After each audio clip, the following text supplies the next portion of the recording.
Assalamualaikum warahmatullahi wabarakatuh. Bismillahirrahmanirrahim. Innal hamdalillah nahmaduhu wa nasta'inuhu wa nastaghfiruh wa na'udzu billahi min shururi anfusina wa min sayyiati a'malina. May yahdihillahu fala mudilla lahu wa may yudlil fala hadiyalah. Ashhadu an la ilaha illallah wahdahu la syarika lah wa ashhadu anna Muhammadan abduhu wa rasuluh. Allahumma salli ala sayyidina Muhammad wa ala ali sayyidina Muhammad. Rabbi yassir wa la tu'assir, Rabbi tammim bil khair. Rabbi shrah li sadri wa yassir li amri wahlul 'uqdatam min lisani yafqahu qawli. Allahumma aftah alaina hikmataka wa anshur alaina min khazaini rahmatika ya arhamar rahimin. Wallahu allazi la ilaha illa huwa alimul ghaibi wasyahada huwa rahmanur rahim. Wallahu allazi la ilaha illa huwal malikul quddus al-malikul quddus salamul mu'minul muhaiminul azizul jabbarul mutakabbir. Subhanallahi amma yusyrikun. Wallahu al-khaliqul bari'ul musawwiru lahul asmaul husna.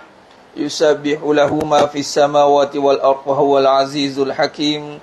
Wala haula wala quwwata illa billahil aliyyil azim. Wala manja minallah illa ilaih. Amma ba'du. Ayuhal mu'minun ittaqullah usikum wa iyaya bittaqwallah faqad fazal muttaqun. Sidang jemaah yang dimuliakan Allah Subhanahu wa taala, mudah-mudahan kita semua tergolong dalam golongan hamba-hambanya yang benar-benar bersyukur. Amin ya rabbal alamin. Alhamdulillah. Baik, boleh masuk lagi belah sini, ada ke ni? Bagi ruang untuk laluan.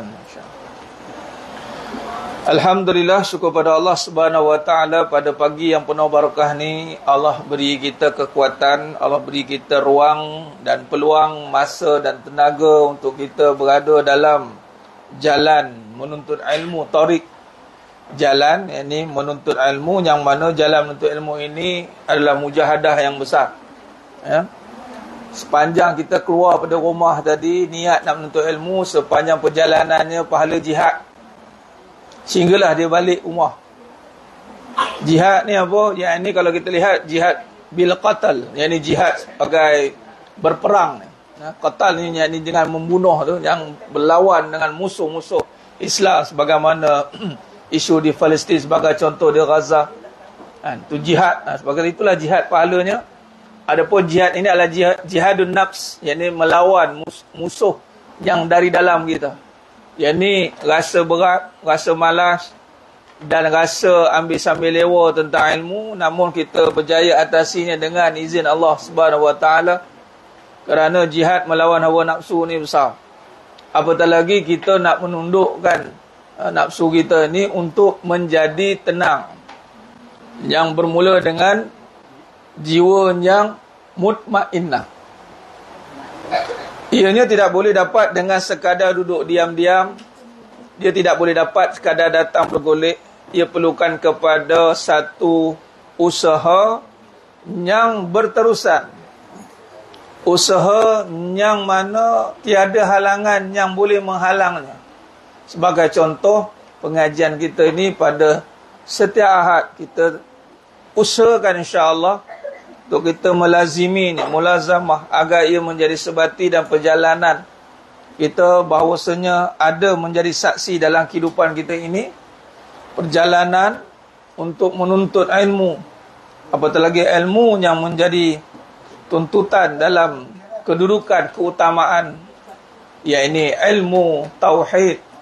Ilmu tauhid wajibal wajib, menjadi kewajipan bagi setiap mukallaf untuk menuntut ilmu tauhid. Ini akidah dan usulnya adalah tauhid. Alhamdulillah, pada pagi yang penuh barakah ni kita akan meneruskan perbahasan dalam kajian atau kitab Sifat 20 sejarah dan kupasan pendekatan akidah, yang mana karya atau yang ditulis oleh Tuan Guru Dr. Nik Muhammad Syukri Nikwan, hafizahullah ta'ala alaih, rahimahullah ta'ala alaih. Mudah-mudahan Allah rahmati beliau dan seluruh ahli keluarga beliau, dan tempatkan beliau di kalangan orang beriman dan masukkan syurga tanpa hisab. Amin ya rabbal alamin. Begitu juga kepada siapa yang menuruti jalannya, yakni mengkaji, mempelajari kitabnya, maka begitu jugalah yang mendapat rahmat dan pandangan, dimuliakan oleh Allah Subhanahu wa taala. Amin ya rabbal alamin. Baik, alhamdulillah kita telah pun masuk pada perbahasan yang mana perbahasan dalam kitab ini sifat 20 dibagikan kepada dua perbahasan. Bahagian 1 dan bahagian 2. Dan kita telah pun nak masuk ke bahagian 2, dan penutup pada bahagian 1 adalah kita akan bahaskan tentang reaksi salafiyah. Dan reaksi salafiyah ini saya akan baca secara ringkasnya. Adapun Tuan Guru sendiri telah pun buat kajian detail. Nanti saya akan bacakan kajian beliau tentang reaksi salafiyah ini. Ya. Baik. Adapun alhamdulillah sepanjang perjalanan kita membaca, kita menelaah kitab sifat 20 ini, sejarah dan kupasan akidah pada bahagian yang pertama, maka caranya adalah kita kena ada buat murajaah. Cara untuk kita nak mengingat kembali perbahasan, kita tidak boleh tidak kena ada kaedah murajaah, ulang kaji. Dan kaedah ulangan, fazakir fa inna zikra tanfa'ul mu'minin. Alhamdulillah, kelasnya lepas saya ada bagi tugasan. Ada bagi tugasan tu. Ni semua sudah master ni. Apa master lah, PhD lah kita angkat lagi. Universiti Kehidupan, Rough Academy. Buat kupasan yakni kefahaman yang kita telah pelajari daripada bab yang pertama dari awal sehinggalah kelas yang last itu hari. Tak wajib hantar pun. Tapi ada yang hantar tu, baguslah. Ada yang hantar tu saya kena bagi markah lah ni. Ada yang ada hantar, adanya kelas hari Ahad, malam tu hantar lah. Luar biasa. Malam tu hantar, minta maaf Ustaz, terlebih 300 patah perkataan. Ya kan? Jangan kata ada kau nak buat, ada. Lebih 300 patah perkataan, minta maaf Ustaz, minta maaf. Dia sebenarnya untuk peribadi je. Itu bagi tugasan. Jadi caranya kita buat ulang kaji. Nak tengok catatan kita tu, catatan tu kita tu kena ke tidak. Susun balik catatan tu, susun balik.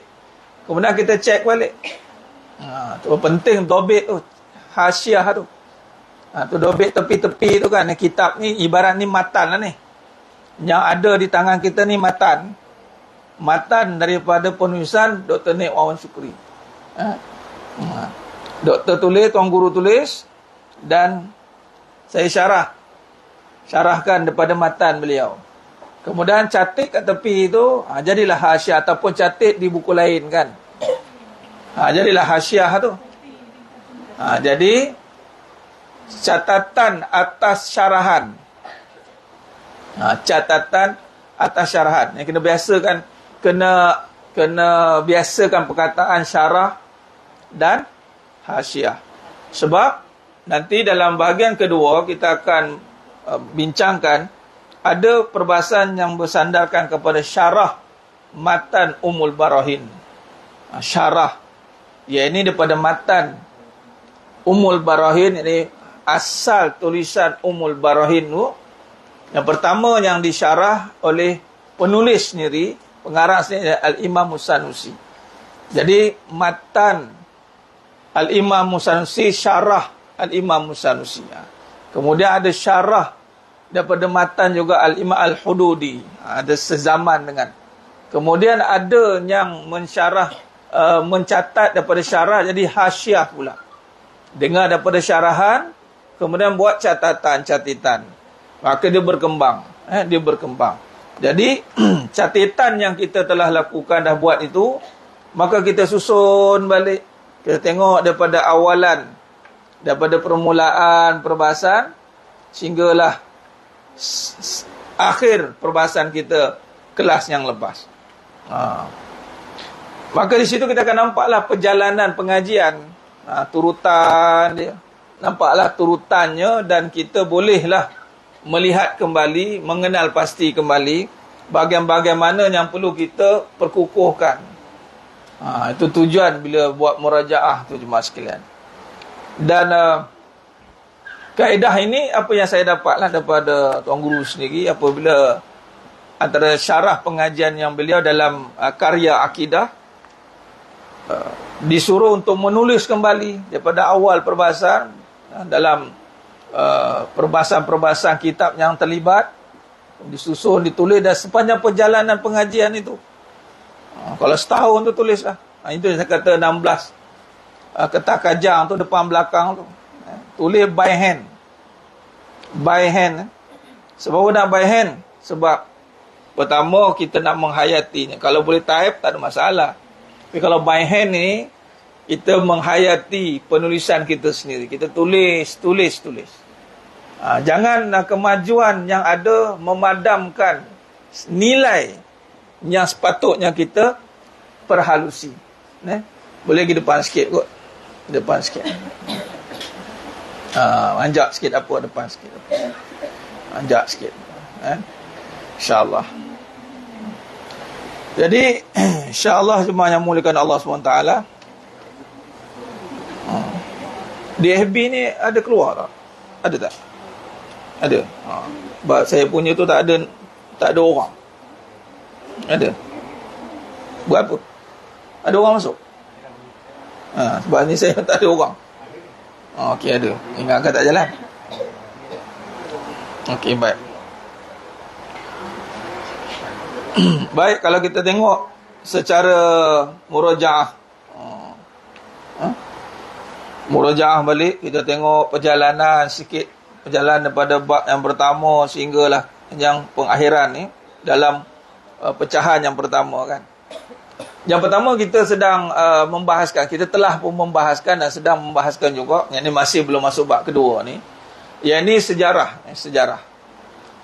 perjalanan bagaimana perkembangan daripada zaman, yakni zaman Nabi, kurun yang pertama, kedua, sahabat, dan tabi'in, yang ketiga, dan seterusnya, salafus salih, dan seterusnya, sehinggalah ke abad yang ke-9, abad ke-9 Hijrah.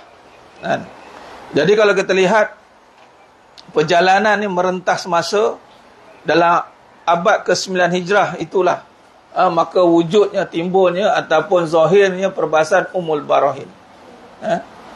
Jadi perbahasan Ummul Barahin ini di zaman Empayar Uthmaniyah perjalanan. Dan kalau kita lihat perbahasan tentang kaedah ini perbahasan kaedah. Perbahasan tentang kaedah ini, iaitu nak memahami tentang sifat Allah. Itu tidak dibahaskan lagi pada kurun yang pertama, kedua dan ketiga. Kurun yang terbaik. Dan namun ia berkembang setelah berkembang luas, yang melebar luasnya Islam. Maka apabila masuknya fahaman-fahaman ataupun agama-agama yang sebelumnya mereka anuti dan mereka masuk Islam, maka datanglah percampuran antara falsafah dan ilmu ketuhanan, iaitu kesamaran timbul. Abad ke-5 dan ke-6 Hijrah itu berlaku perjalanan. Yang mana tentang Allah ni pada peringkat awal tidak dibahaskan kerana perbahasannya telah sempurna. Sempurna bermaksud tidak lagi dikembangkan kerana sudah capai tahap faham, dan ketika itulah dinamakan kurun terbaik. Dan itu ada satu perkara yang mana tidak bermaksud ia tidak boleh dibahaskan. Tidak bermaksud ia tidak boleh dibahaskan. Tapi ketika itu semua faham. Semua faham. Sebagai contoh, saya selalu buat contoh tentang bila kita cerita dalam bab perbahasan kereta. Kereta. Zaman sekarang maklum, semua faham kereta. Jadi tak ada orang nak bahaskan tentang kereta. Tapi mungkin kalau kita bawa perbahasan kereta di zaman awal dulu, mungkin perbahasan banyak. Sebab orang tak nampak, tak faham lagi. Zaman sekarang, orang dah faham dah. Sama dengan telefon tanpa wire. Sekarang dulu handphone, telefon pakai wire. Sekarang telefon tak ada wire. Kalau dulu kita cerita telefon tak ada wire, orang kata pelik. Maka perbahasan pun berlaku. Tapi ketika itu tidak berlaku kerana tidak timbullah perbahasannya. Kalau sekarang kita ada telefon tanpa wire, wujud perbahasan tidak wujud. Kerana apa? Kerana mafhum, semua faham. Nah, begitulah perbahasan. Kalau kita lihat dalam bab akidah, nanti kita akan dengar antaranya perbahasan dua zaman. Zaman salaf, zaman khalaf. Zaman salaf, zaman yang mana kurun yang terbaik, 300 hijrah. Ada yang mengatakan 500 hijrah. Ada yang mengatakan 300 hijrah. Daripada Nabi sampai ke 300 hijrah. Start Nabi hijrah, kurun sampai ke 300. Itu salaf. Ada yang mengatakan 500 hijrah. Daripada zaman Nabi hijrah, dikira 300 atau 500. Zaman salaf. Yang kita akan masukkan nanti reaksi salafiyah ni. Adapun berbeza dengan, ini Tuan Guru sini kata, Tuan Guru Dr. Nia Syukri kata, adapun berbeza dengan bila nak dikaitkan salaf. Ingat kurun salaf ni, sebab saya nak bawa pada perbahasan salafiyah ni. Salafiyah tu maksud golongan lah. Asy'ariyah, Syafi'iyah, dia belakang Sanusiyah. Mana dah pergi kepada kumpulan lah. Baik. Bila perjalanan perbahasan akidah ini, kaedah, saya suka tekankan kaedah, sebab yang kita nak bahaskan adalah kaedah. Kaedah ni yang akan ada pertembungan kalau kita tak perhalusi dia. Dan salah kaedah akan salahlah syarahnya. Nampak? Salah kaedah, salahlah syarah dia, kan? Bila salah syarah, maka akan tidak pergilah kepada maksud kepada perbahasan itu. Okey. Maka kalau kita lihat jemaah yang mulia Ta'ala, zaman salaf ni, zaman salaf 300 ke 500 hijrah. 300 ada dua pendapat, 300 atau ke 500 hijrah. Berbeza dengan zaman yang kita sekarang. Kita sekarang ni. Kita dah abad ke-20 lah. Abad ke-20 Masihi. Kalau hijrah, abad ke-14, 1400. Kita dah abad ke-14 hijrah. Makna 1400. Bila abad ni 1000 lah kan. Abad ke-9, 100. Makna kalau abad yang ke-9, 900 hijrah. Abad ke-10 dah 1000. Kita dah abad yang ke-14. Bayangkan, abad ke-3 tu, abad pertama, abad kedua, abad ketiga. Dengan abad ke-14. Sebab itu selepas daripada 300 dengan 500 hijrah tu, maka bermulalah era khalaf. Kemudian bermulalah perbahasan kaedah khalaf. Khalaf ni belakang, kemudian. Sebab apa wujud kemudian ni? Dan Imam Sanusi yang lahir pada abad khalaf lah. Dah kemudian. Pada tahun 800 hijrah, kelahiran 832 tak silap. Kelahiran Al-Imam Sanusi. Maknanya dah melepasi 500. Okey, apa yang berlaku? Ni kita nak faham ni apa yang berlaku. Apa yang berlaku pada zaman khalaf ini? Berlakulah perbahasan tentang hukum akal. Hukum akal. Sebab nanti kita akan nampak dalam perbahasan, nanti muqaddimah dalam perbahasan Matan Ummul Barahin, pertama perbahasan adalah dibentangkan tentang hukum akal. Dan sifat 20 ni yang menjadi terah kekuatannya adalah bagaimana membezakan hukum akal ni. Kenapa ada perbincangan hukum akal? Kerana zaman sekarang, ini kita ambil ibrah pula. Ibrah, saya lihat, saya mengamati, menghayati. Kerana zaman sekarang ini, bila dia makin berkembang, maka era pemikiran ni semakin menguasai.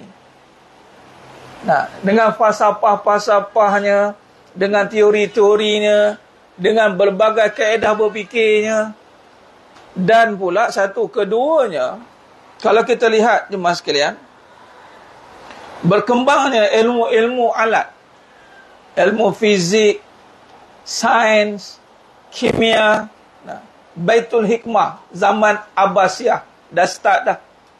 menggalakkan orang berfikir. Nah, wujud lagi perbincangan tentang perubahan culture, perubahan ekosistem kehidupan, yang mana zaman sekarang banyak melihat kepada teknologi, benda. Jadi menyebabkan akal ini termasuk pada perbincangan membayangkan. Bayangan tu datang. Dulu, kita tak ada fikirlah. Contoh. Zaman sebelum ada kereta, siapa tahu bila start kereta dibuat? Ha? Ada tahu ke? Ha?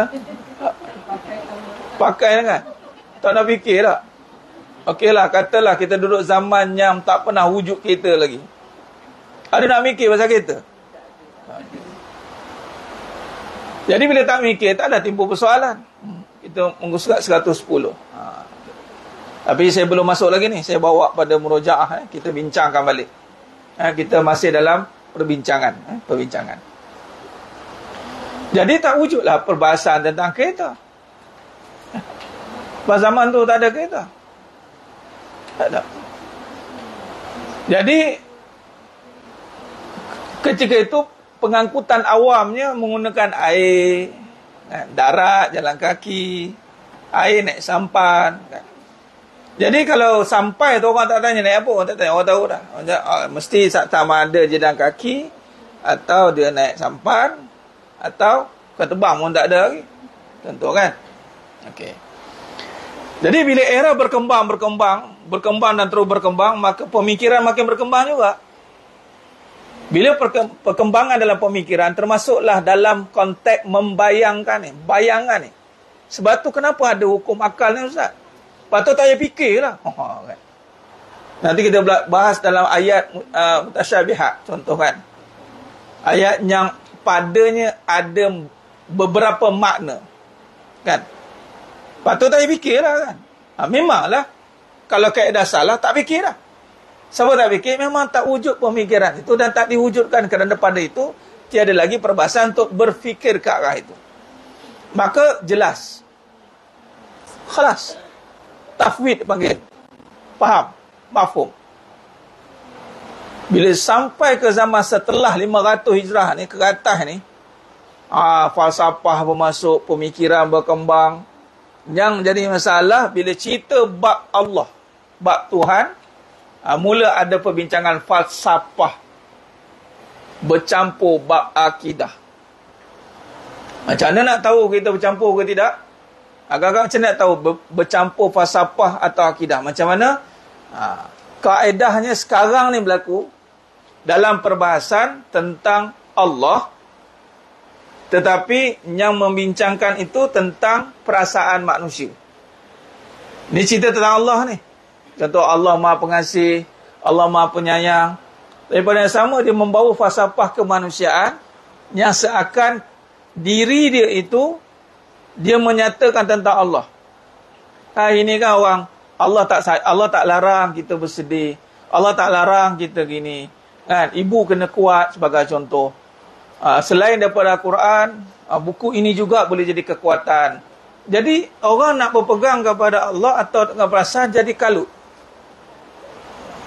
Akhirnya perbahasan akidah ni dibelakangkan, ataupun perbahasan akidah diambil alih oleh perbahasan falsafah. Contoh bab hati, membincangkan bab hati, berhati-hati.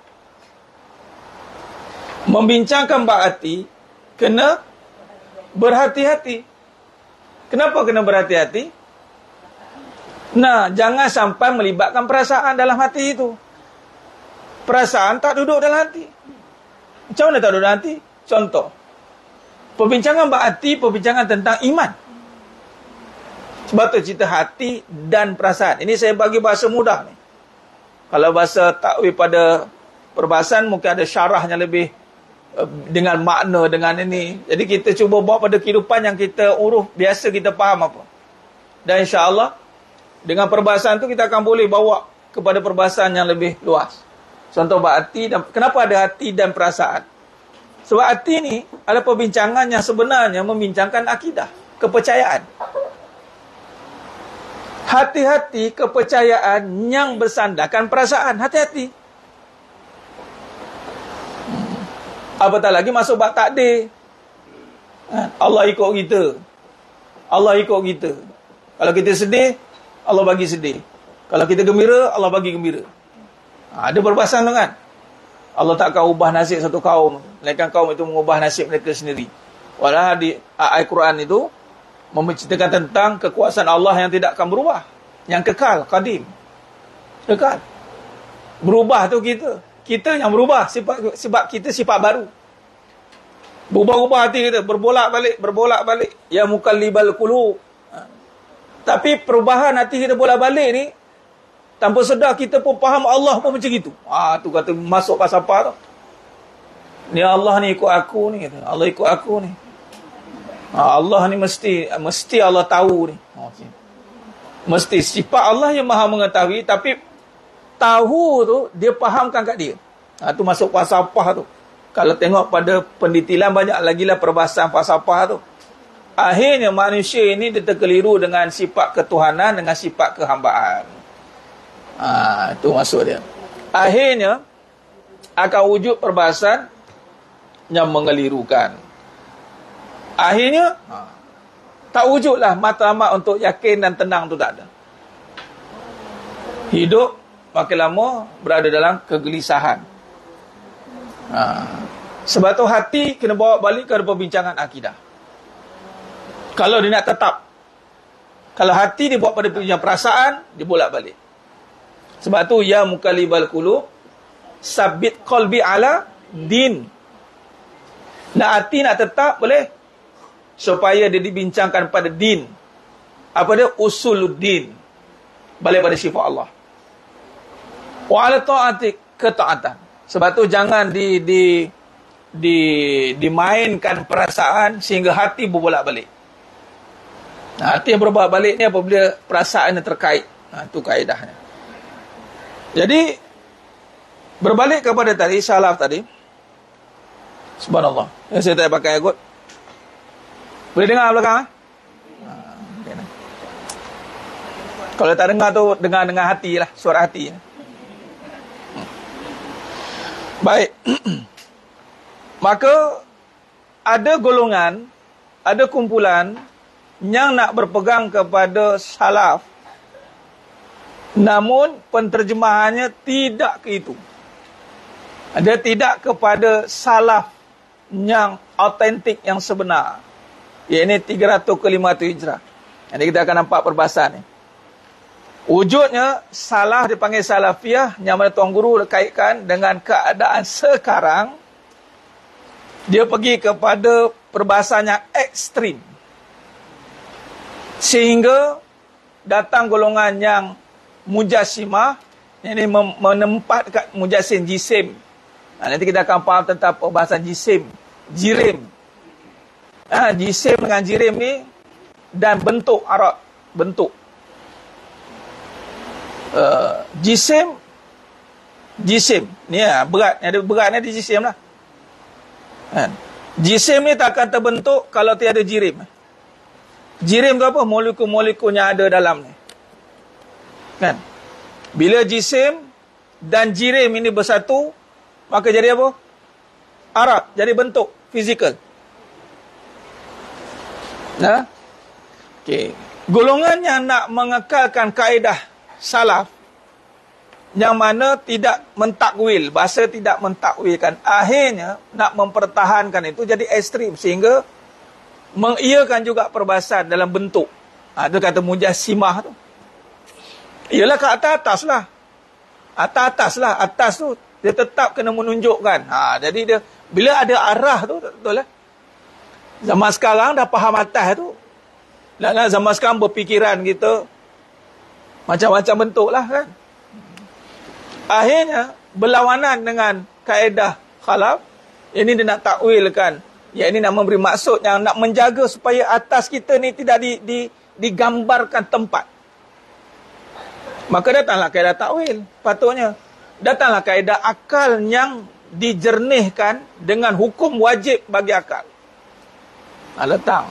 Mustahil bagi akal. Harus bagi akal. Sebab akal kita ni akan zaman sekarang ni. Kita cerita zaman dulu ni. Sebab kita dah era ke-14 ni. Era ke-14, abad ke-14 Hijrah, abad ke-20 Masihi. Zaman sekarang dah melepasi zaman salaf, zaman yang penuh dengan pemikiran, apatah lagi yang macam-macam serangan pemikiran. Dan abad ke-9 ni Imam As-Sanusi berjaya mewujudkan kaedah tauhid formalistik untuk membetulkan balik, menjaga supaya tidak wujud keadaan yang cuba mentakwilkan tanpa kefahaman yang benar. Sebab takwil maksudnya menterjemahkan.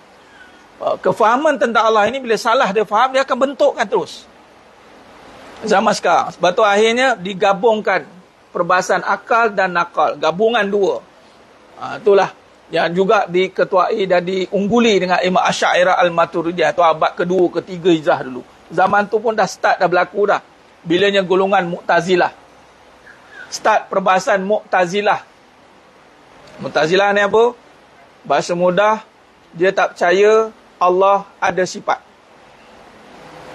Nah, Al-Quran dia tidak dipanggil kalam Allah. Al-Quran dia panggil makhluk. Sebab kalam kan ada sifat kan. Ini Allah tak ada sifat. Allah tak ada sifat mendengar. Dia nafikan semua.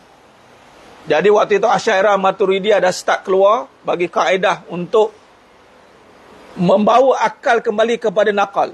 Nakal ni Al-Quran. Ini kehebatan gabungan. Ketika akal mula mengambil alih tempat waktu itu mengagung-agungkan akal, Mu'tazilah atau golongan yang mengagungkan akal dipanggil rasionalis. Golongan-golongan yang rasional. Maka perbahasan tentang akal ini telah berjaya diambil alih dan dibetulkan kepahaman. Maka datanglah aliran Asy'ariyah Al-Maturidiyah itu.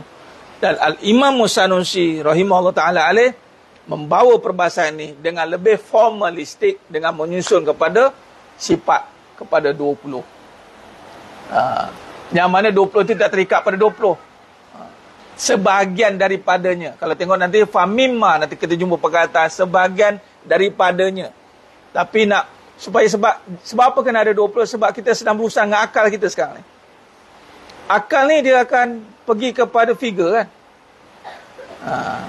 Tapi figurnya munasabah lah. Munasabah tu bila kita rujuk balik dalil Al-Quran. Oh, waras balik akal tu. Akal ni bila dibawa kepada pemikiran yang berbalik kepada Al-Quran, maka dia waras balik akal tu. Pemikirannya tidak dibawa kepada Al-Quran, maka di luar kewarasan.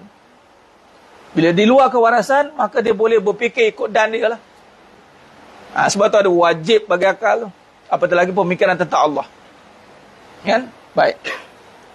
Tu sehinggalah berkembangnya perbahasan Ummul Barahin ini kepada masukkah alam Melayu Nusantara.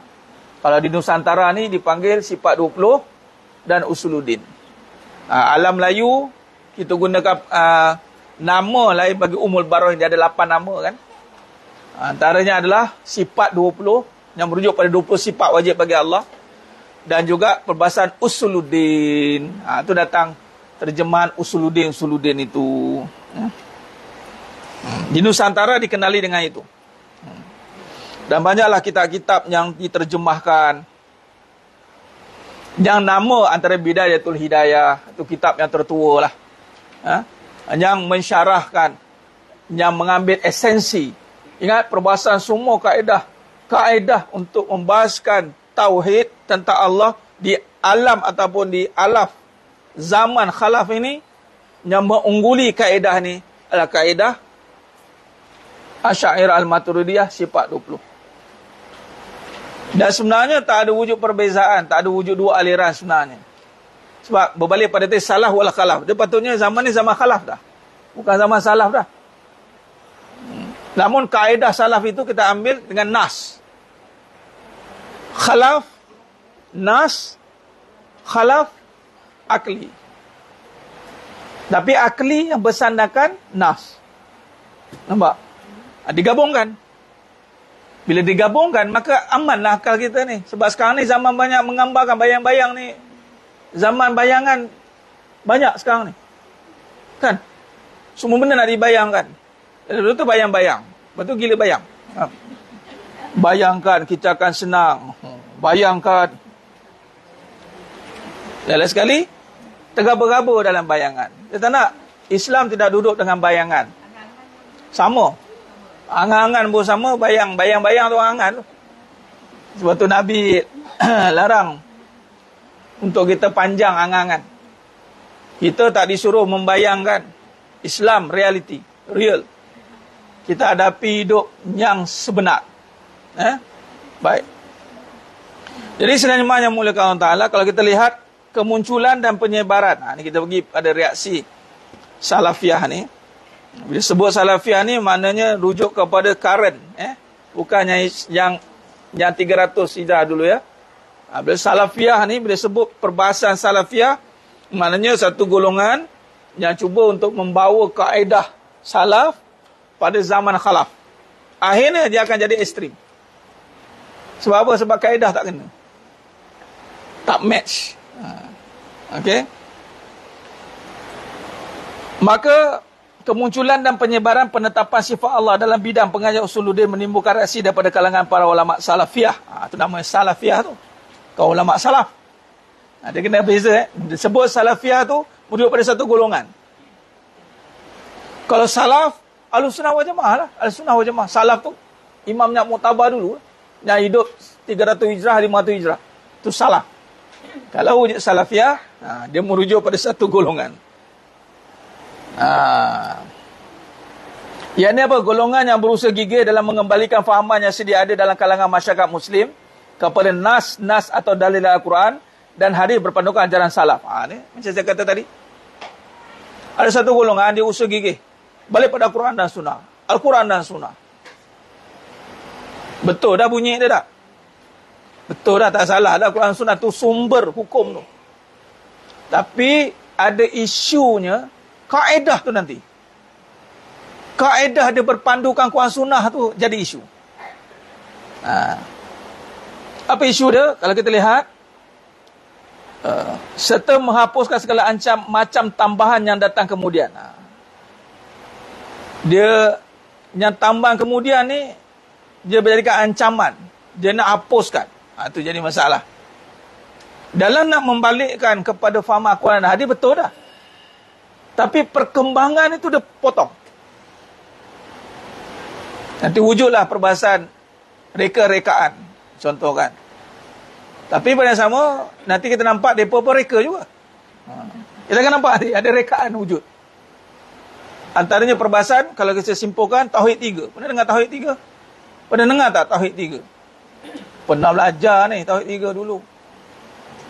Tak pernah? Tak apalah, kalau tak pernah, tak pernah. Dia kaedah. Dalam dia menolak sifat 20, pada yang sama dia wujudkan Tauhid 3. Dan Tauhid 3 ni tak wujud pun dulu. Ni kajian detail pada Tuan Guru sendiri. Dia buat paper. Nanti saya sharekan dalam grup WhatsApp tu. Kajian sejarah pembahagian Tauhid Rububiyah, Uluhiyah, Tauhid Asma' wa Sifat. Mendengar perkataan ni? Tak pernah dengar? Tak dengar tu tak apalah. Yang pernah dengar tu, kita akan tahu kat mana perbahasan dia. Mereka akan memperjuangkan Tauhid 3. Okey, baik. Serta menghapuskan segala macam tambahan yang datang kemudian antara fahaman berusaha keras ke arah perubahan tersebut, fahaman Ibn Taymiyah. Ini nama-nama yang nanti kalau kita mendengar, tak, dia macam ni.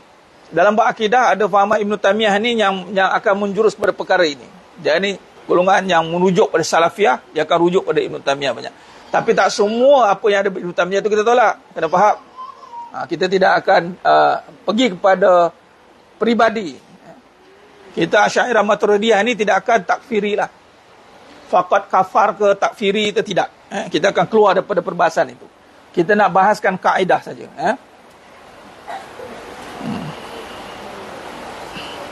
Atau nama penuhnya Abu Al-Abbas Taqi Ad-Din Ahmad Abdul Salam bin Abdullah bin Taymiyah Al-Harrani. Hidup pada zaman 661 Hijrah hingga 728 Hijrah. Ya, ini 1263 sehingga 1328 Masih, dan Muhammad bin Abdul Wahhab.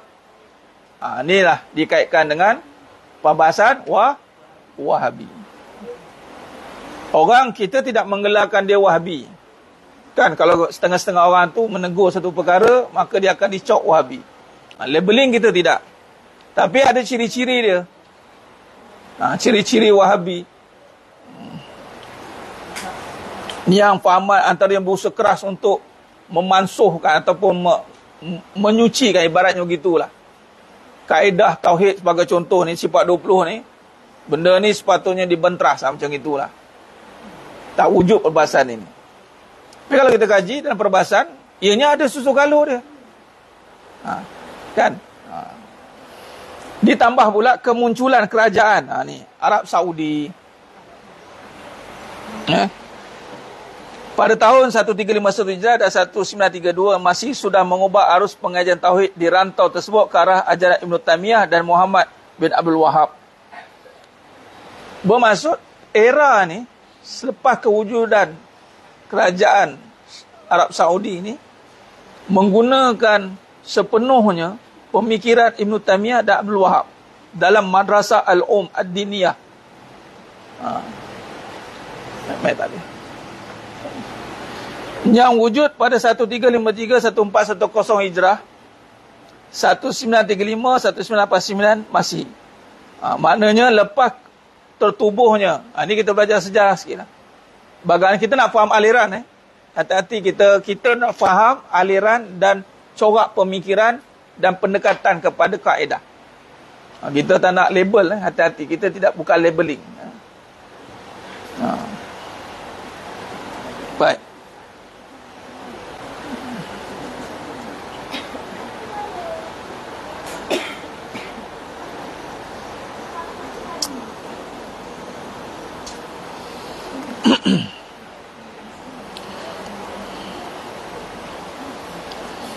Maka madrasah yang pertama wujud setelah era Arab Saudi wujudkan kingdom dia. Maka wujud Madrasah Dar Al-Um Ad-Diniyah yang wujud 1353. Arab Saudi tertubuh pada 1351. 1353 wujudnya Madrasah Al-Um. Di Makkah misalnya sudah diserap ajaran-ajaran tersebut. Ajaran apa? Yang merujuk kepada gerakan untuk mengembalikan kepada Al-Quran dan sunnah yang mengikut salaf, berpandukan lah. Memang kalau ikut Al-Quran hadis memang salaf lah. Tapi kaedah tu, kan? Kaedah tu. Dan tengok apa kaedah dia pakai nanti.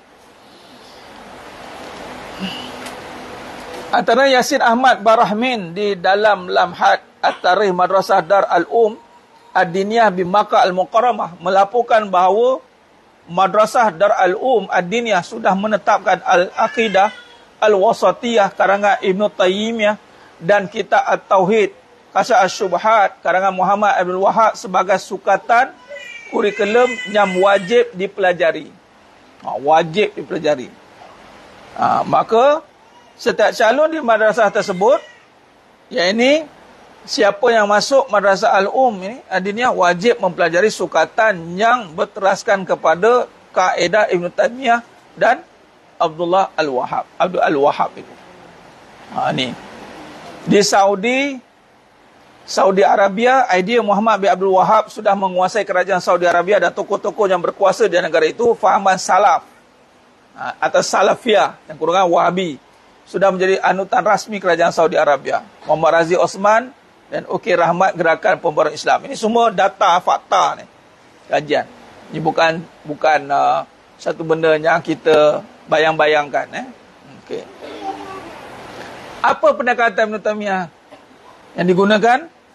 Pembahagian Tauhid 3. Ini kaedah ni. Iaitu Tauhid Rububiyah, Tauhid Uluhiyah dan Tauhid Asma' wa Sifat. Ciptaan Ibn Taymiyah. Nampak tu? Ciptaan Ibn Taymiyah.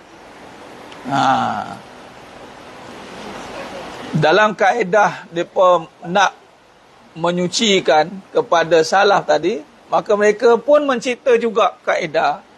Jadi kat situ kita nampaklah secara kalau kita buat kajian, kenapa juga dia cipta. Patut tak payah pembahagian ni, tak payahlah 3. Betul tak? Maka kalau di sini kita tak akan lepas daripada perbahasan kaedah. Sebab tu kaedah tu penting. Maka pada abad ke-14 Masih dan kemudian dicipta pada abad ke-14 Masih. Ini yang kata dalam kajian Tuan Guru Dr. Niwa Syukri ni ada kajian bagaimana sejarah pembahagian perkembangan Tauhid 3 dipanggil.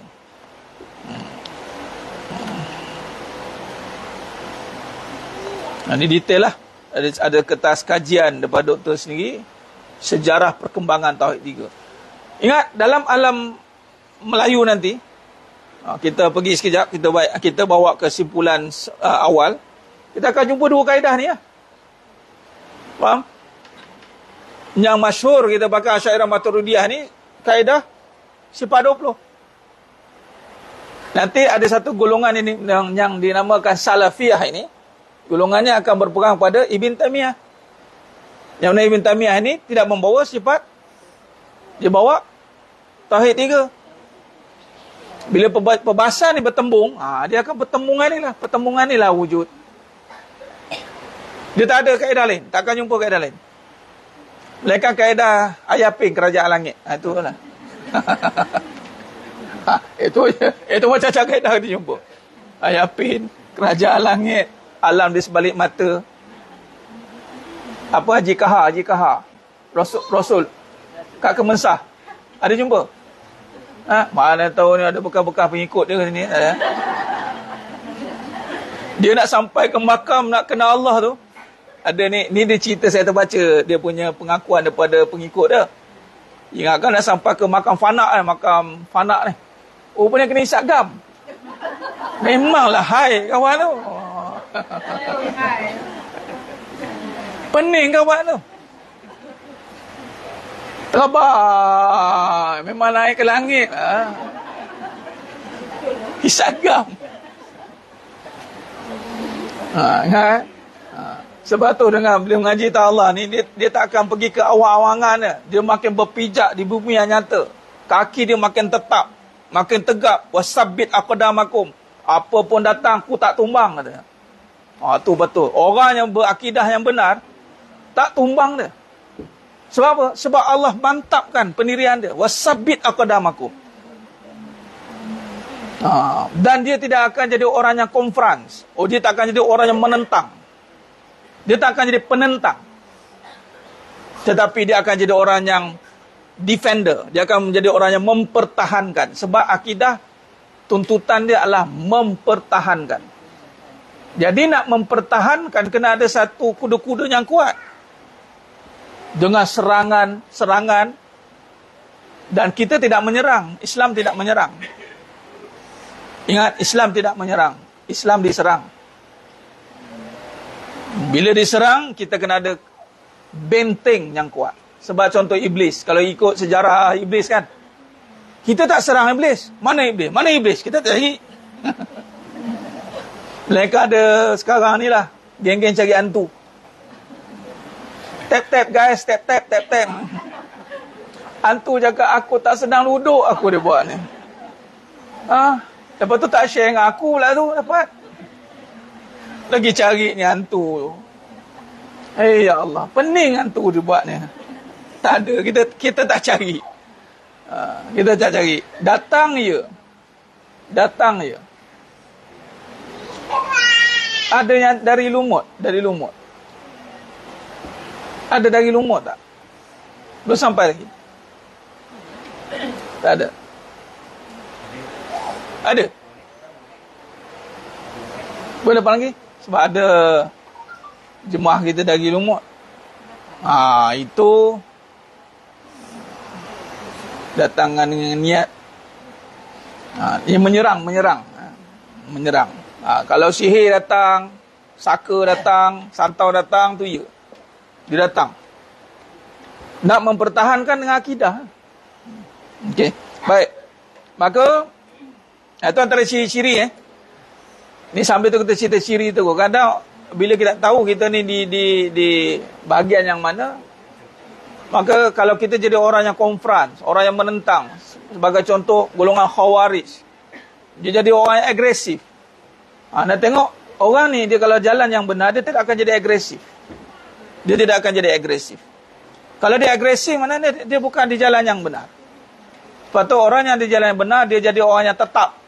Pendiriannya tetap. Ya. Pendiriannya jelas. Tak goyang.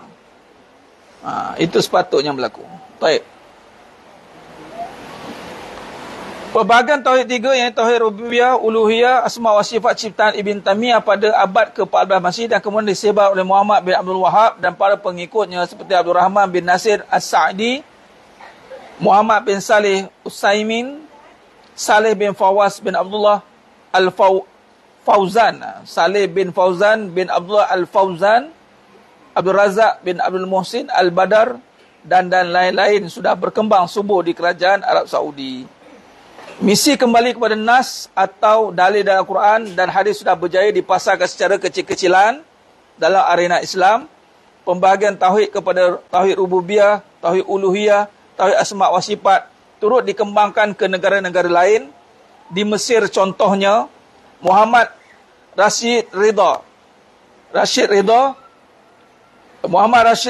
yang ini 1865-1935 masih memperkenalkan Tauhid Rububiyah, Tauhid Uluhiyah dan Tauhid Asma wa Sifat dalam tafsir Al-Quran Al-Hakim atau dikenali dengan tafsir Al-Manar.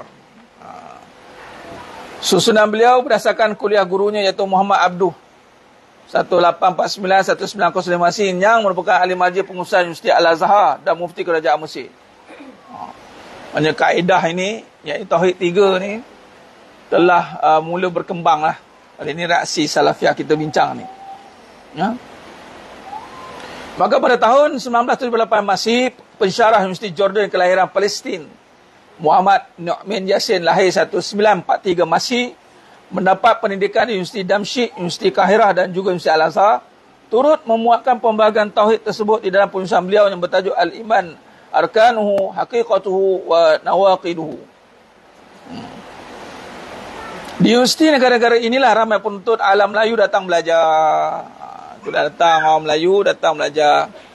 Apabila mereka pulang ke tanah air, pada umumnya mereka melihat banyak penyelewengan yang masih menguasai masyarakat Melayu. Masyarakat Melayu waktu itu dah disebar tentang pergerakan sifat 20.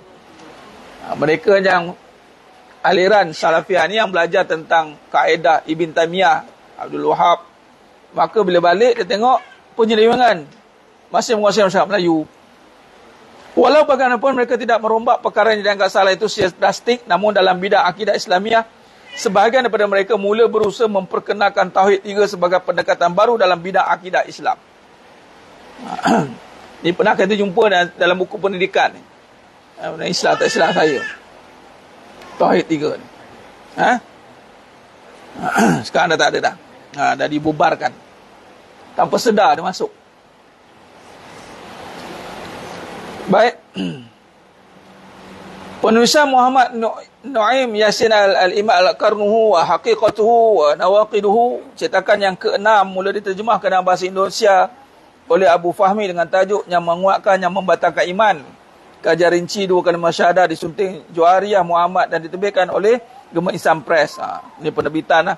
Mana kalau kita lihat pergerakan untuk bawa dalam kita membahaskan tentang kaedah Asy'ariyah Maturidiyah berkembangnya pembahasan tentang Sifat 20 ini, ada satu gerakan juga berkembang. Gerakan untuk membawa kembali kaedah salaf 300-500 Hijrah dulu. Tetapi dengan gaya ciptaan sifat Tauhid 3. Jadi mana nampak tak perbahasan dia? Perbahasan dia dalam nak mengekalkan perbahasan salaf, mereka terpaksa guna juga kaedah Tauhid 3. Yang mana kaedah ni tak wujud zaman salaf. Sebab mereka menggunakan alasan zaman Nabi tak buat. Faham? Dalam zaman Nabi tak buat, kaedah Tauhid 3 pun tak ada zaman Nabi. Itu buah dia kalau kita pakai. Tak wujud. Ini tujuan saya cerita ni supaya tahu, walaupun mungkin tak sampai dekat perbahasan kita, tapi ada nanti kita mungkin dengar perbahasan ini. Ada perbahasan-perbahasan yang menolak menolak, ni pada lumut ni. Okey. Menolak perbahasan sifat 20. Okey? Jadi sedang jemaahnya mulakan Allah Subhanahu Wa Taala. Jadi tauhid 3T ini dah mula menyebar luas, dan kalau kita lihat kemunculan muskat yang akhir itu 114, perkembangan pelbagai tauhid 3 sudah melahirkan pelbagai reaksi pada sebahagian para ulama Sunnah wal Jamaah. Ada yang mentang, itulah bukan dibubarkan balik. Maksud kata bila perbahasan tentang kaedah yang Asy'ariyah Maturidiyah ini, maka wujud juga satu jalur yang cuba nak bawa balik kumpulan berbalik kepada yang dinamakan Salafiyah, dan Salafiyah itu merujuk kepada Wahabi, Saudi. Dia bukan salaf merujuk pada 300 Hijrah dulu ya. Kita kena faham tu. Sebab salaf 300 Hijrah dulu, 500 Hijrah dulu kekal dengan kaedah salaf. Tak ada apa-apa penambahan, tak ada apa-apa cerita yang lain. Tapi dengan kewujudan perbahasan kaedah tauhid 3 ni, sebenarnya dia dah lari daripada salafnya kaedah dah.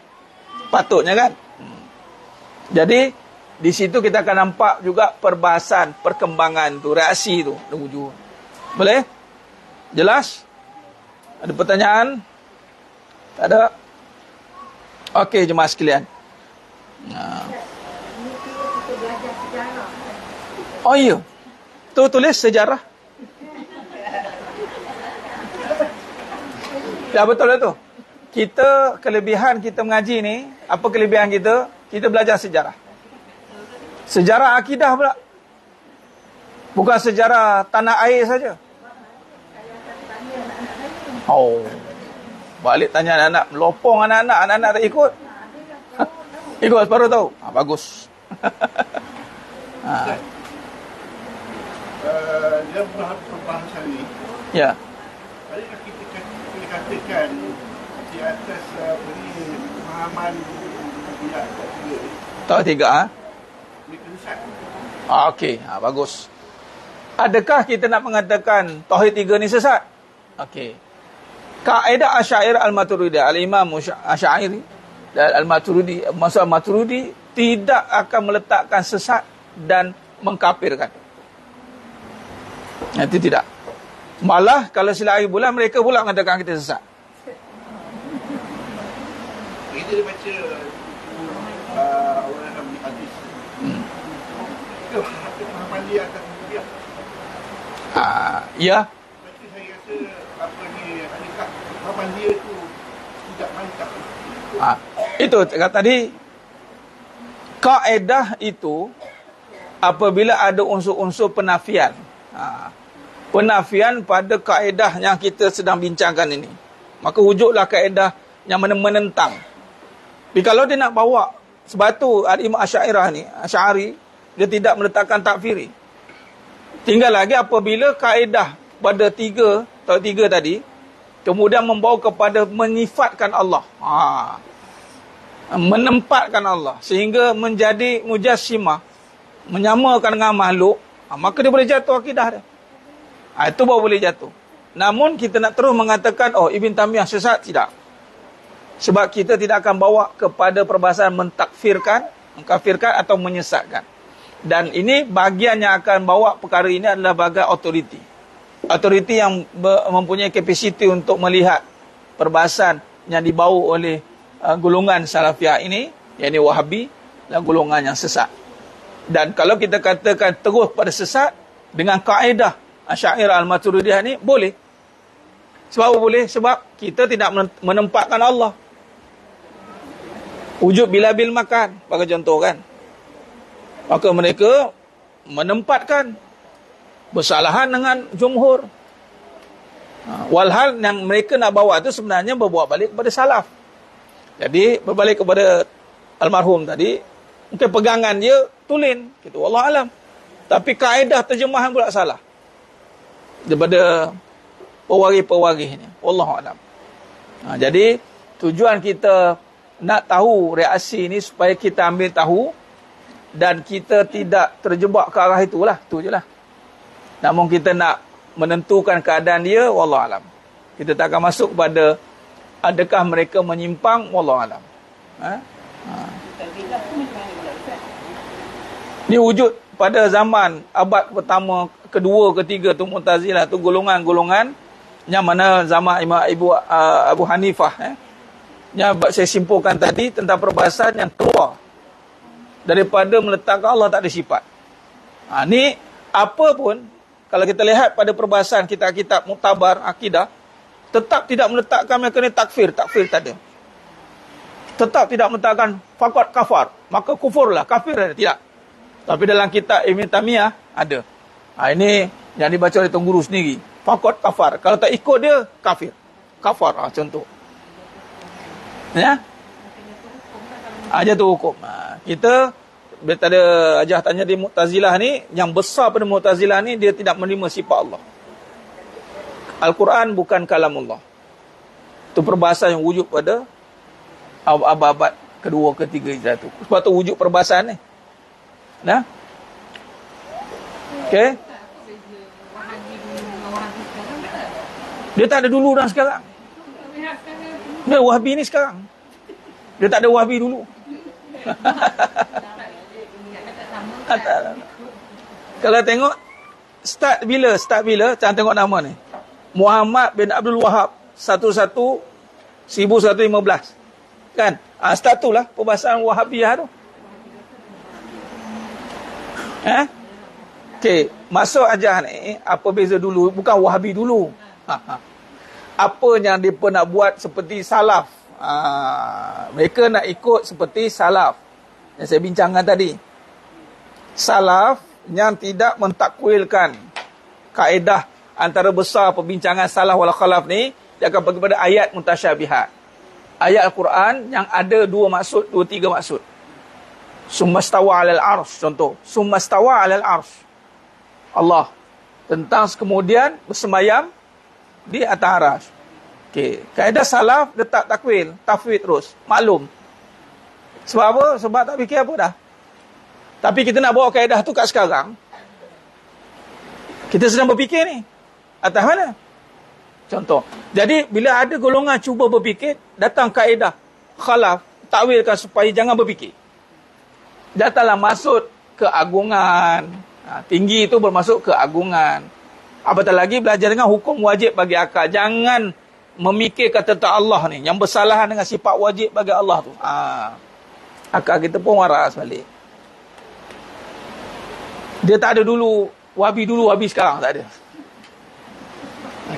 Mereka nak bawa macam dulu. Tapi bila baca ni tak kesampaian. Kerana mereka juga mewujudkan kaedah mereka. Tetap kalau kita lihat di sini, khalaf jugalah mereka.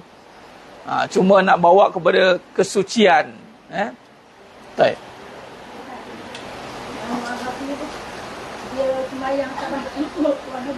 Oh, itu Syiah. Semata batu tu Syiah. Itu Syiah. Wahabi ni, inilah Muhammad bin Abdul Wahab ni. Ini gelarannya Wahabi tu. Asalnya nak bawa kesucian tu. Tapi bila kaedahnya? Ya, asalnya.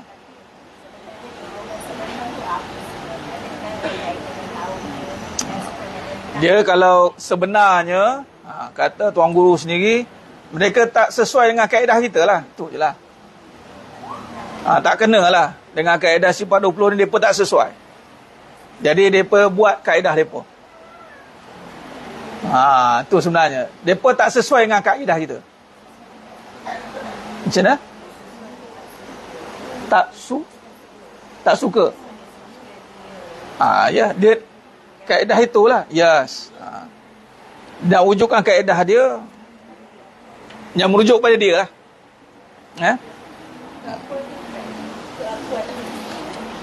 Wallahu a'lam. Di dalam bab ulama' ni kita letakkan kehormatan kat dia lah. Kita taklah kata dia keakuan, tidak. Tapi mungkin ada pemahaman akhirnya dia akan membawa kepada ekstremis lah. Dan bila ekstremis tu baru boleh jadi keakuan. Dan keakuan ni bila jadi ekstremis mentakfiri, mengkafirkan, menyesatkan, itu dah mula dah jadi. Sedangkan menyesat, mentakfirkan itu hanya badan autoriti. Ya. Baik.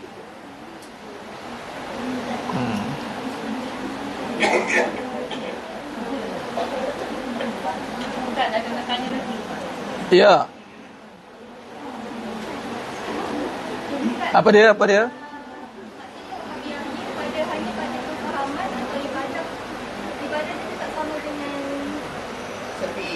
Oh, okey. Bila dia bawa kepada perbahasan akidah, dia mesti akan kait pada ibadah dalam bab perbuatan. Bila bab akidah, mesti akan efek kepada ibadah dalam konteks perbuatan, maka di situlah datangnya ni Nabi tak buat, ni Nabi tak buat. Ni larangan. Tahlil bid'ah. Ni tu tak boleh. Dia akan kacau lah. Sebab apa? Mereka nak bawa keadaannya seperti asli. Dia pergi pada ibadah tu dia kacau nanti. Walhal perbincangan je nak membawa kepada tak nak mensyirikkan Allah. Asalnya betul lah. Bila kita salah berfikir tentang Allah, nanti datang penyekutuan. Betul lah. Tapi bila dia dah jadi kepada kaedah, iaitu kullu bid'ah dolalah, semua benda baru bid'ah, dan bid'ah tu semua sesat, habislah. Artinya yang perkataan sesat tu biasa digunakan oleh golongan-golongan yang menggelarkan diri kita sebagai salafiyah ini. Sedangkan perkembangan ibadah tu luas, lagi mana tiadanya padanya larangan. Dia akan ganggu pada ibadah. Tapi yang tak boleh nak tengok adalah Syiah. Syiah dia ada takiyah. Pada takiyah ni dia mengaku-ngaku. Kalau dia duduk dengan kita, dia jadi macam kita. Syiah. Syiah ni yang paling besar ni, dia adalah dia mengkafirkan sahabat lah. Syiah ni paling besar, dia kafirkan sahabat. Dia naikkan Ahlul Bait Sayyidina Ali bin Abi Talib. Ahlul Bait kan, tu keturunan Nabi kan. Ahlul Bait, sahabat Sayyidina Abu Bakar Siddiq radhiyallahu anhu bukan keturunan Nabi. Jadi depa asal Sayyidina Abu Bakar naik jadi khalifah pula. Depa tak suka. Ada Syiah yang paling utama sekali. Itu dia tak setuju. Bukan saya tak setuju, dia kafirkan terus. Baik, kita sambung sikit, sambungan sikit, dan kita berhenti dekat muskat pendahuluan ni 117, dan kita masuk bahagian kedua. Dalam kajian sifat Tauhid 3 tu ada kertas kajian, nanti saya sharekan, boleh bacalah. Saya share dalam grup nanti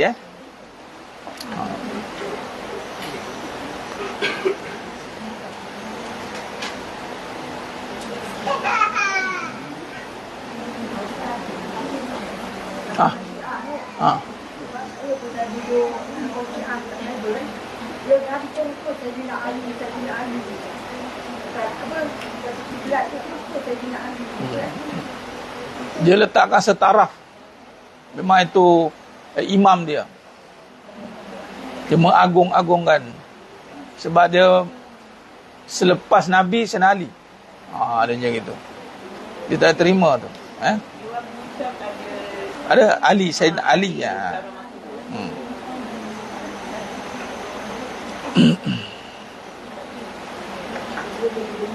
Baik, bab seterusnya bahagian kedua. Bahagian 2 iaitu sifat 20 Al-Imam Sanusi. Kita masuk kepada pengenalan dalam kitab Barahin ini. Sifat 20 Imam Sanusi. Tuan Guru gunakan nama lain bagi Barahin, terus sifat 20 Imam Sanusi.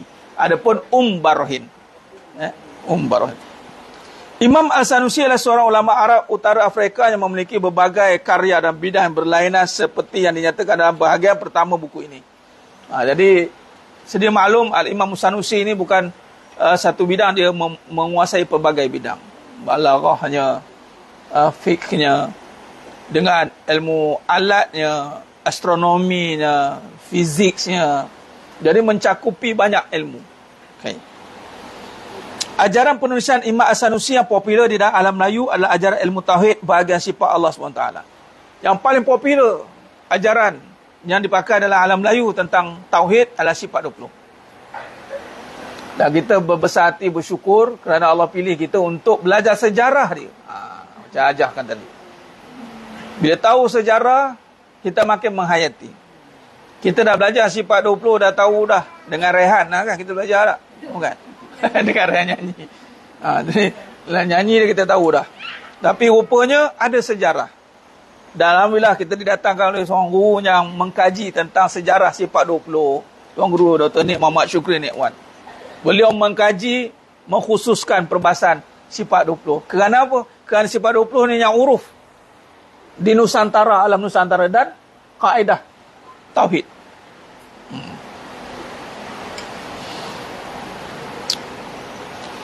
Maka yang popular di alam Melayu, yang ajaran tauhid bahagian sifat Allah SWT yang dikemukakan dalam pusat Al-Barahin.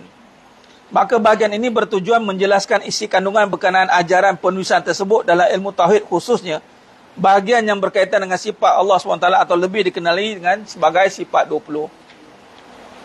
Okey, bagi mencapai tujuan tersebut, maka bahagian 2 buku ini, yang di bahagian kedua, akan dibahagikan kepada 5 bahagian mengikut susunan asal yang sudah disusun oleh Imam Sanusi. Walaupun kita tak tengok matan asalnya, namun syarah ni, syarah kepada matan Imam Sanusi oleh Tuan Guru sendiri, membantu kita untuk memahami tentang Barahin. Ni pun satu, orang kata apa, rezeki besar lah. Kalau tidak, kita kena cari matan lagi jauh, matan lagi autentik lah. Kemudian paling kuat kita kecil syarah lah. Kemudian hasyiah. Jadi kita nak faham, terus syarah terus baca. Tapi hari ini kita diajar untuk membacanya macam mana. Kita diajar untuk membacanya. Itu maksud saya, alhamdulillah tu. Kalau tidak, syarah terus bahas sifat. Ini kita diajar. Apa dia? Dibahagikan kepada beberapa bahagian mengikut susunan asal. Yang ini bahagian pertama dalam matan Barahin, bahagian pendahuluan. Barahin matan dimulakan dengan pendahuluan.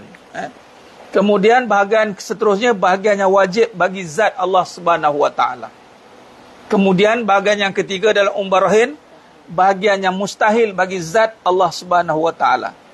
Kemudian yang keempat, bahagian yang harus bagi zat Allah Subhanahu Wa Taala. Dan yang terakhir, bahagian kelima, yakni bahagian tanda-tanda. Jadi bagi memudahkan para pembaca untuk memahami bahagian-bahagian tersebut, maka perbincangan bahagian ini berasaskan ajaran penulisan Barahin, yakni nak memudahkan lagi kita faham, maka pertama berasaskan Barahin sendiri dan syarah Barahin karangan Imam Sanusi. Nampak tak? Maknanya ibarat kita sedang ada kitab Barahin, kemudian syarah Barahin, dan kemudian diikuti oleh syarah-syarah serta hasyiah pula yang ditulis oleh para ulama terkemudian terhadap Barahin. Nampak tak? Perbincangan kita selepas ini adalah gabungan daripada Barahin, matan asal, kemudian syarah Barahin daripada penulisnya, yakni Al-Imam Sanusi, kemudian support lagi disokong oleh syarah-syarah dan hasyiah-hasyiah oleh ulama-ulama terkemudian. Antaranya susunannya syarah Al-Imam Al-Alamah Muhammad bin Mansur Al-Hududi ala Barahin karangan Al-Hududi. Ini syarah. Yang kedua, Bidayah Al-Hidayah. Ini kitab yang tua yang telah diterjemahkan oleh Syekh Muhammad Zain dalam bahasa Melayu. Kifayah Al-Awam fil Ilm Al-Kalam karangan Al-Fadali. Hasyiah Al-Syekh Abdullah bin Hijazi Al-Syarqawi ala syarah Al-Imam Al-Alamah Muhammad bin Mansur Al-Hududi ala Barahin karangan Al-Syarqawi. Nampak? Kalau kita nak cari satu kitab tak jumpa adalah nak cari syarah, cari matan, cari syarah, cari pula hasyiah. Jadi ini akan ada dalam perbincangan kita. Dan yang kelima, hasyiah Al-Alamah Al-Baijuri ala matan Al-Sanusiyah karangan Al-Baijuri. Hasyiah pula. Yang ini terjemahan syarah daripada syarah, kemudian hasyiah Imam Al-Baijuri, dan lain-lain kitab yang ditulis oleh para ulama Melayu seperti Syekh Ahmad. Selain itu, bahagian ini akan menjelaskan pendekatan akidah yang menjadi pegangan para sarjana silam. Selain itu, kita juga membahaskan pendekatan akidah yang menjadi pegangan para sarjana silam Ahlus Sunnah wal Jamaah seperti Imam Abu Hanifah, Imam Syafi'i, Imam Ahmad bin Hanbal, Imam Abu Hasan Al-Ash'ari, dan Imam Abu Mansur Al-Maturidi. Kalau ikutkan matan Barohin ni kan dah ke belakang abad ke-9, tapi pada masa sama dalam perbahasan ini juga akan kembalikan balik perbahasan abad kedua, abad ketiga, dan bagaimana nak lihat perkaitan antara syarah sekarang dengan perbahasan ulama yang mula-mula, mutaqaddimin, ulama awal. Ini. Baik.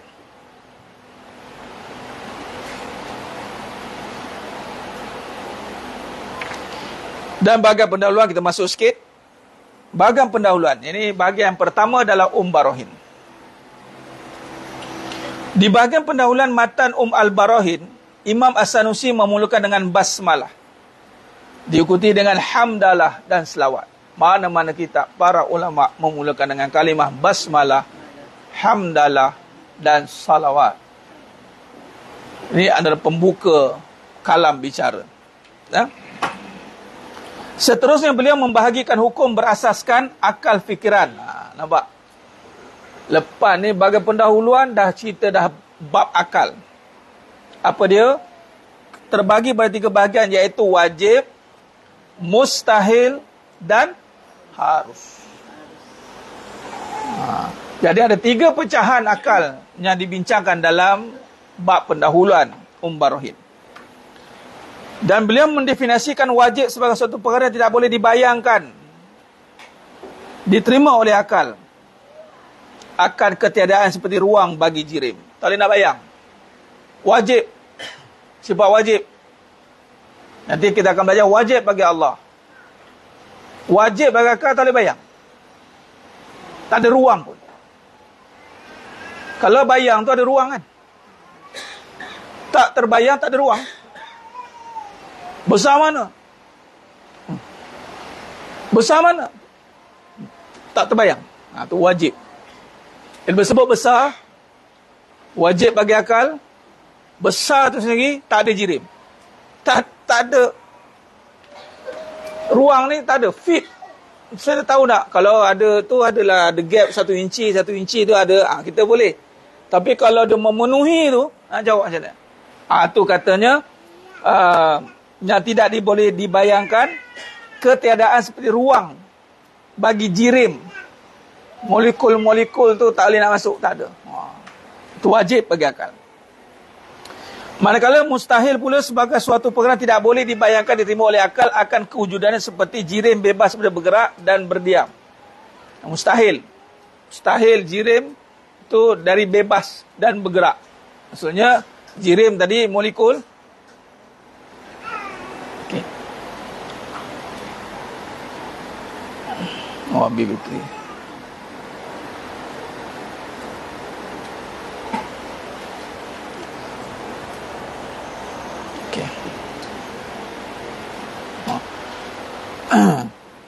Berapa jam dah?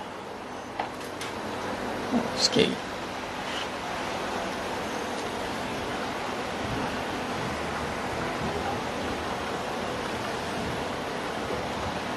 Okey. Mustahil tadi sebagai suatu perkara tidak boleh dibayangkan, diterima oleh akal akan kewujudannya seperti jirim bebas daripada bergerak dan berdiam. Jadi kalau wajib tadi, ketiadaannya tidak boleh dibayangkan, ketiadaannya. Ketiadaan tak boleh dibayangkan. Ketiadaan tak boleh dibayangkan, tak boleh tak ada. Itu maksud dia. Tak boleh nak bayangkan, tak ada, sebab tak ada ruang. Benda memenuhi.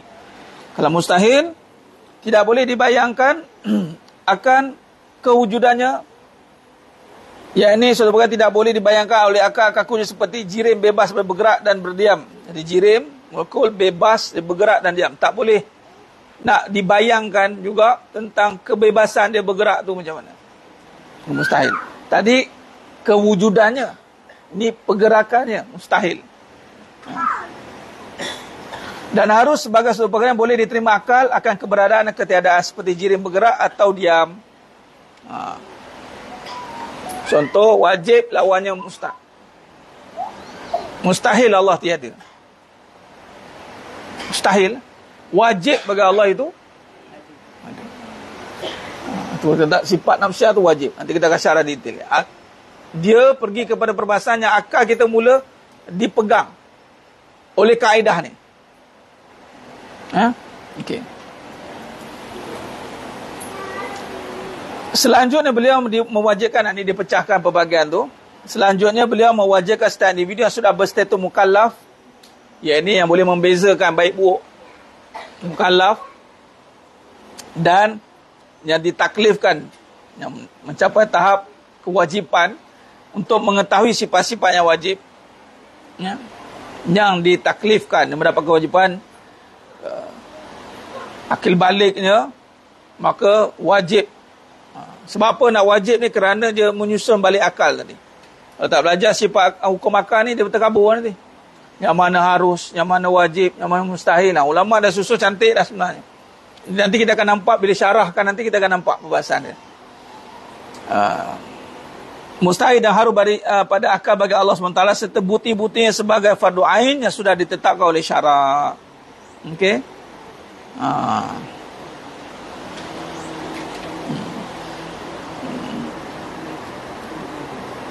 Baik, jemaah yang mulia Allah, alhamdulillah kita berhenti setakat tu dulu. Bab pendahuluan tadi di titik ni terputus, dia ter-off. Okey. Kita berhenti pada bahagian pendahuluan muka surat 119, 114 edisi pertama, 119 edisi yang kedua. InsyaAllah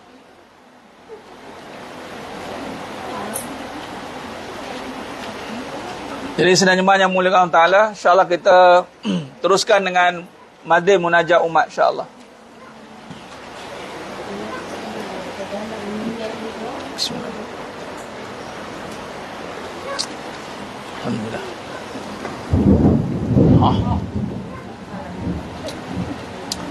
Alhamdulillah. Berkampunglah sini. Baik.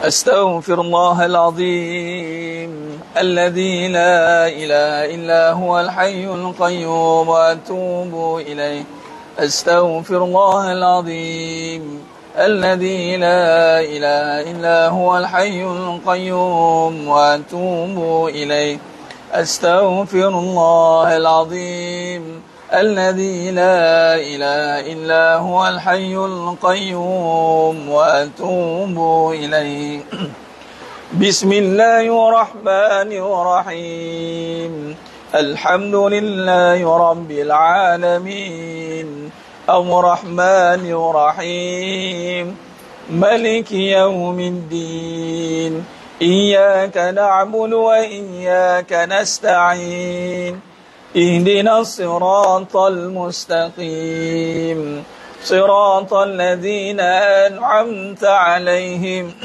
غير المغضوب عليهم ولا الضالين آمين بسم الله الرحمن الرحيم الحمد لله رب العالمين الرحمن الرحيم مالك يوم الدين إياك نعبد وإياك نستعين اهدنا الصراط المستقيم صراط الذين أنعمت عليهم غير المغضوب عليهم ولا الضالين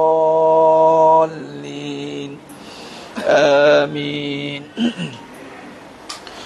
بسم الله الرحمن الرحيم الحمد لله رب العالمين الرحمن الرحيم ملك يوم الدين إياك نعبد وإياك نستعين اهدنا الصراط المستقيم صراط الذين أنعمت عليهم غير المغضوب عليهم ولا الضالين آمين بسم الله الرحمن الرحيم الحمد لله رب العالمين الرحمن الرحيم ملك يوم الدين إياك نعبد وإياك نستعين اهدنا الصراط المستقيم صراط الذين أنعمت عليهم غير المغضوب عليهم ولا الضالين آمين بسم الله الرحمن الرحيم الحمد لله رب العالمين الرحمن الرحيم ملك يوم الدين إياك نعبد وإياك نستعين اهدنا الصراط المستقيم صراط الذين أنعمت عليهم غير المغضوب عليهم ولا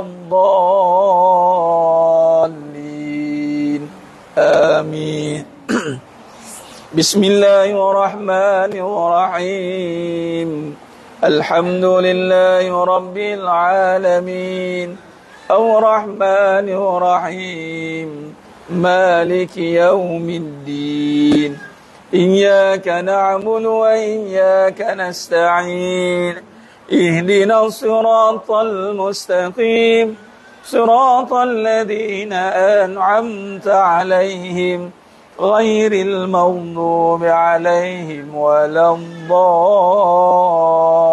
الضالين آمين بسم الله الرحمن الرحيم الحمد لله رب العالمين الرحمن الرحيم ملك يوم الدين إياك نعبد وإياك نستعين اهدنا الصراط المستقيم صراط الذين أنعمت عليهم غير المغضوب عليهم ولا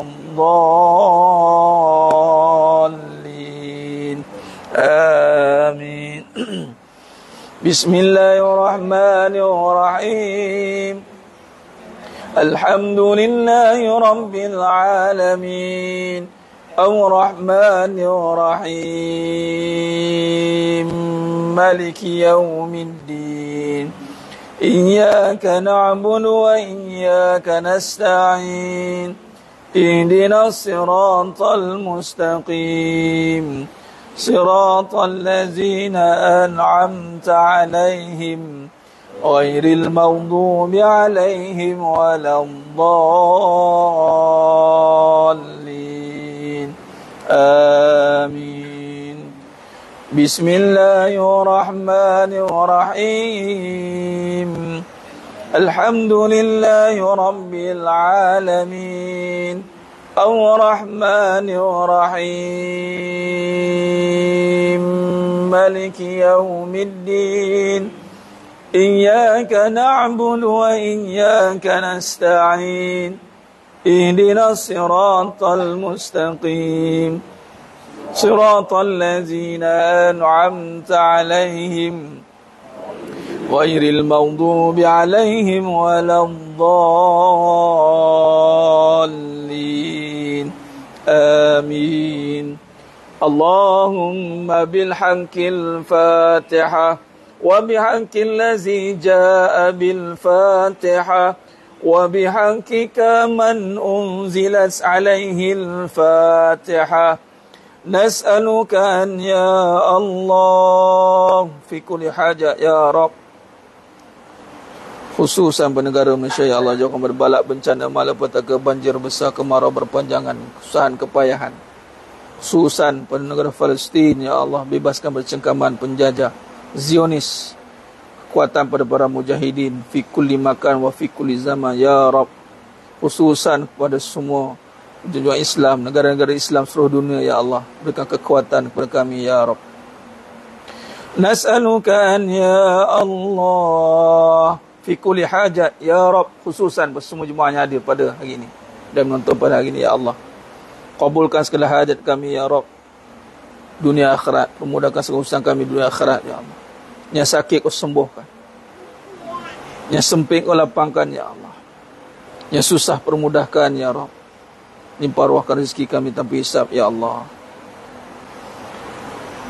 Nas'aluka an ya Allah fi kulli hajat ya Rabb, fi kulli hajat ya Hayyu ya Qayyum birahmatika astaghfir. Ya Hayyu ya Qayyum birahmatika astaghfir. Ya Hayyu. Allah kata ya Allah. Coba sekali ya Allah. Wa sallallahu ala sayyidina Muhammad wa ala alihi wa sahbihi wa sallam, walhamdulillahi rabbil alamin. Taqabbalallahu minkum wa minkum taqabbal ya karim. Alhamdulillah, summa alhamdulillah, syukur pada Allah. Selesai sudah pengajian kita pada hari ini, telaki sifat 20, sejarah dan kupasan pendekatan akidah, karangan Tuan Guru Dr. Nik Muhammad Syukri Nek Wan, dan munajat umat kita. Dan kita doakan supaya Allah berikan kita kekuatan istiqamah untuk terus menjadi penjaga majlis ilmu, penjaga skuad munajat umat, insya-Allah. Alhamdulillah, mudah-mudahan Allah berkati kita semua, insya-Allah, sehingga kita bertemu lagi pada seri akan datang. Wallahu alam, aqulu qouli hadza wa astaghfirullahalazim wa lakum wa bila taufiq wal hidayah. Assalamualaikum warahmatullahi wabarakatuh. Kita tangguh dengan tasbih kafarah dan suratul As. Subhanakallahumma wa bihamdik, asyhadu an la ilaha illa anta, astaghfiruka wa atubu ilaik. Bismillahirrahmanirrahim. Wal 'ashr, innal insana fi khusr illa alladhina amanu wa amilus solihat wa tawassaw bil haqq wa tawassaw bis sabr. Wallahu a'lam bisawab. Takbir.